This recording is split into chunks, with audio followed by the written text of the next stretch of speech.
Assalamualaikum warahmatullahi wabarakatuh. Perkenalkan, nama saya Amsal Lutfi, NIM 43010-100-120. Saya dari Prodi 2D KPI. Di sini saya akan menjelaskan 4 materi guna untuk memenuhi tugas UAS kewarganegaraan. Yang pertama yaitu materi tentang pentingnya pendidikan kewarganegaraan.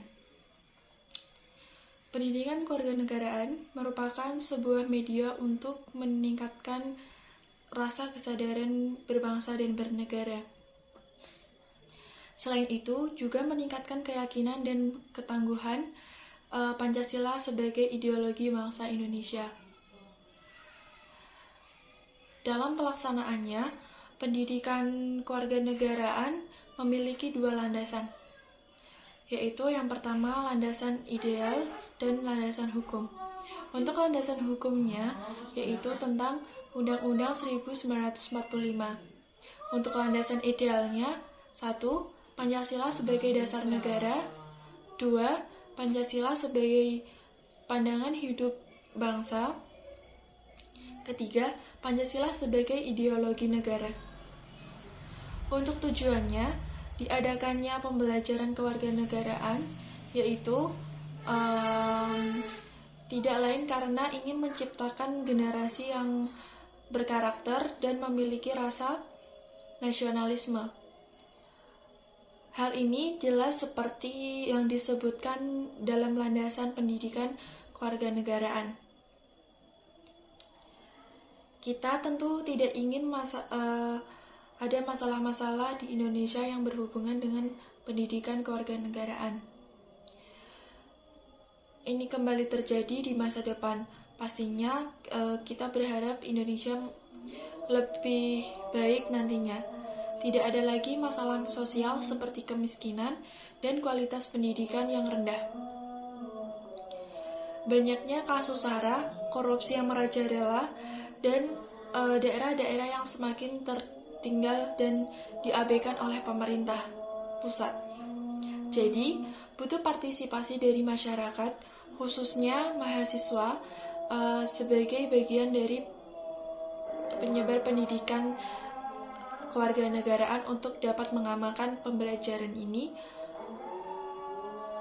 agar Indonesia juga tidak terdapat beberapa masalah. Materi yang kedua yaitu negara dan aspek-aspek bentuk negara. Dikutip situs Kementerian Pendidikan dan Kebudayaan atau Kemendikbud, bentuk suatu negara dapat dibedakan menjadi beberapa, yakni negara kesatuan dan negara serikat atau federal. Negara kesatuan, dalam negara kesatuan kedaulatan negara bersifat tunggal dan di dalamnya tidak terdapat negara bagian.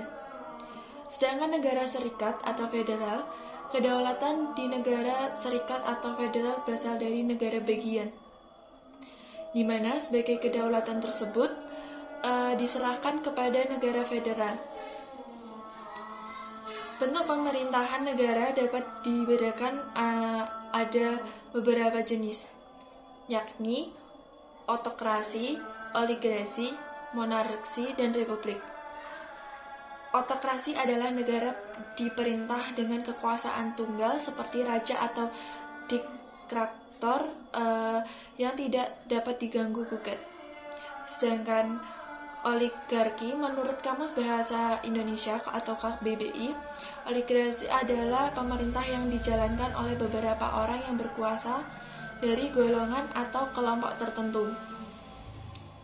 Yang ketiga tadi yaitu tentang monarki, adalah bentuk pemerintah yang kekuasaannya dipegang oleh rakyat atau raja atau kaisar. Pada sistem pemerintahan tersebut biasanya akan berlangsung sepanjang hayat sang raja, ratu, atau sultan.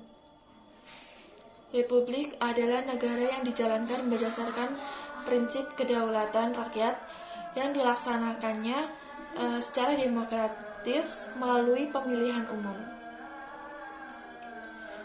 5. Yaitu pendidikan kewarganegaraan memiliki ruang lingkup meliputi aspek persatuan dan kesatuan bangsa, norma, hukum, dan peraturan, hak asasi manusia, kebutuhan warga negara, konstitusi negara, kekuasaan dan politik, Pancasila dan globalisasi. Untuk materi yang ketiga yaitu tentang hubungan warga negara dengan pemerintahan. Warga negara ialah warga yang menetap di suatu wilayah dan rakyat tertentu dalam hubungannya dengan negara. Dalam hubungan antar warga negara dengan negara, warga mempunyai kewajiban-kewajiban terhadap negara. Dan sebaliknya, warga negara juga mempunyai hak-hak yang harus dilindungi dan diberikan. Hubungan pemerintahan adalah hubungan yang terjadi antara yang diberi perintah dengan pemerintah. Berada berbagai posisi dan melakukan berbagai peran terhadap suatu yang lain, baik timbal balik maupun searah, seimbang maupun tidak seimbang.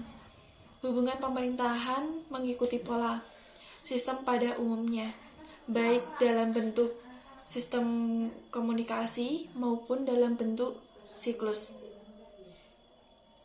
Untuk fungsinya, hubungan pemerintahan ini pengikat hubungan pembela pembatasan yang pemerintah dengan yang diperintah.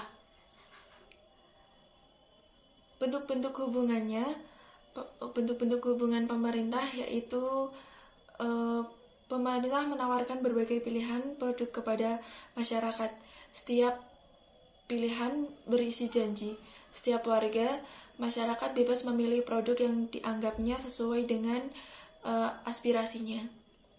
Kebebasan itu dilindungi dan dijamin melalui civil service. Lalu untuk selanjutnya yaitu materi tentang peranan warga negara dalam berbangsa dan bernegara.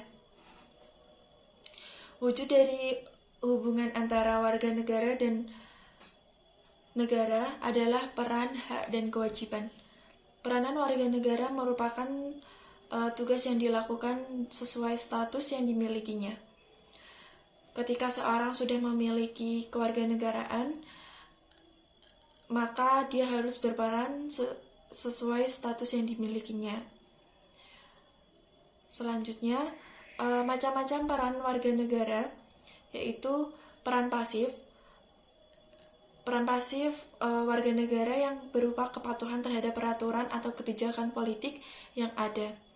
Peran pasif aktif merupakan peran warga negara untuk berkontribusi serta ambil peranan dalam bernegara, terutama dalam memengaruhi keputusan publik.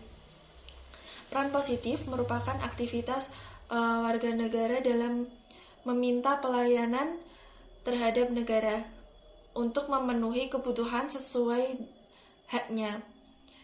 Lalu ada juga peran negatif merupakan aktivitas warga negara untuk menolak campur tangan negara terhadap persoalan pribadi. Selanjutnya yaitu tentang hak kewajiban warga negara.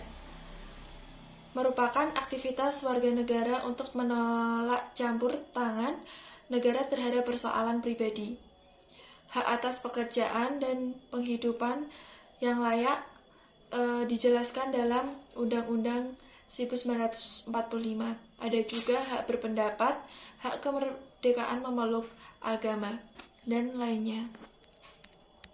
Ketentuan hak dan warga negara untuk ditaati hukum dan pemerintahannya, hak untuk dibela juga, hak untuk menguasai bumi, air, dan kekayaan alam lainnya. Hak dan kewajiban warga negara di bidang pendidikan terdapat dalam Undang-Undang Dasar. Sekian yang dapat saya jelaskan, kurang lebihnya mohon maaf. Wassalamualaikum warahmatullahi wabarakatuh.